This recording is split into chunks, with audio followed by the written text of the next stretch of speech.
Hello and welcome to these 5 deeper dives into the cards of Brothers War.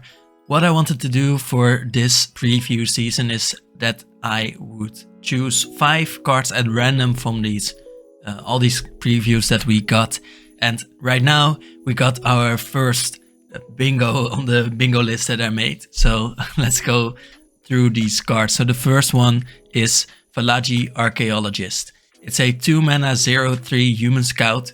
That ends the battlefield, you mill 3 cards, you may put a non-creature non-land card from among the cards milled this way into your hand.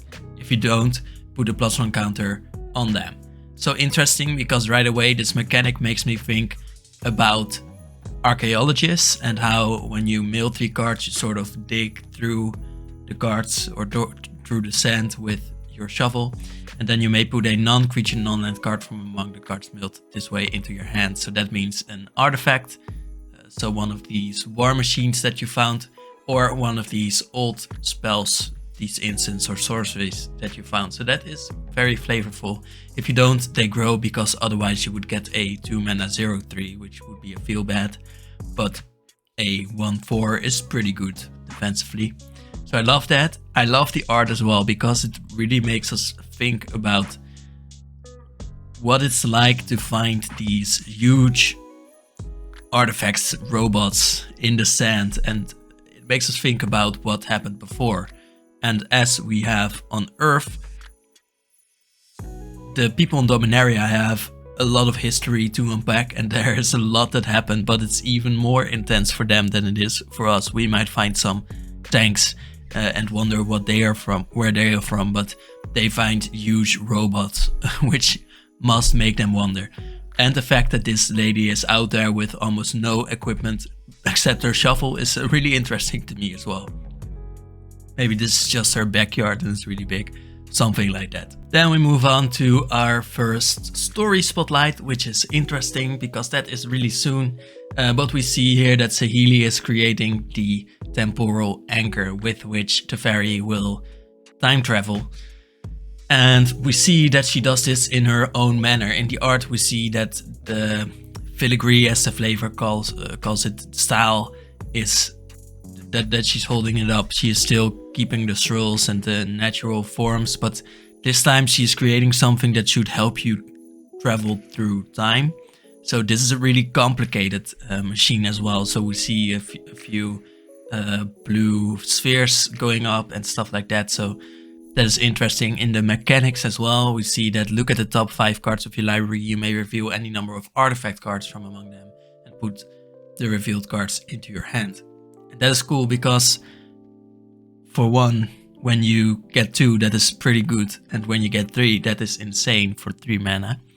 So if you are in a dedicated artifact deck, that won't be too far-fetched. But it also makes us think about the process of creating this time machine, because we know that they had to try out a lot of things before they finally made it work at all. So they had to cycle through a lot of artifacts before they found the one that worked, and that is exactly what you are doing in your deck as well. Then we got the Latnam Adept, which is a 4 mana 3/3 that grows every time you draw your second card for each turn. And that is interesting because we know that this mechanic stands for a sort of learning, a sort of mischievous learning even. And sometimes it is a little bit unorthodox, and it is cool because we learned from the previous set that Latnam is a little bit of a scary place to be around, because there are dragons that can fish up sharks from the sea right away. So that is a pretty dangerous place. So these sorcerers must be pretty strong on their own. And the flavor tells us a little bit about the same about that mechanic, which is every book is the doorway to enlightenment, curiosity is your key. So this one again reinforces the concept of curiosity being linked to draw your second card. And then this guy grows every time, so it can pretty easily be a 4 mana 4/4, and when it's a 5/5 that is mana efficient, so it is a pretty good common. We right away move on to our first mythic of the set, which is Skitterbeam Battalion. It's a 9 mana 4/4, which seems strange because that is really overcosted, but you get 3 of them, 2 of them are tokens. And it has Trampled Haste, so it gets the attack right away. So in some decks this is really good, but of course at mana 9 a 4-4 will be very easy to block, and maybe 3 will be as well.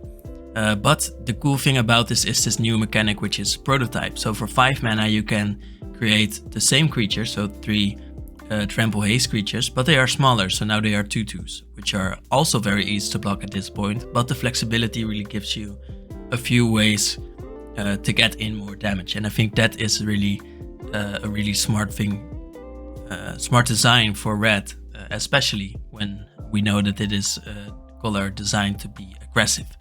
And when we know that there must be multiple ways to get in damage, this card really gives you a lot of strategy in this color. So that's really cool. I think that is a great design. Flavor of this, by the way, of being a prototype is that you build a smaller version that you don't know works really well, so you want to make it smaller. But these prototypes always work. So we only see the ones that have succeeded. There must be a lot of failed prototypes as well. So maybe they will show us that another time.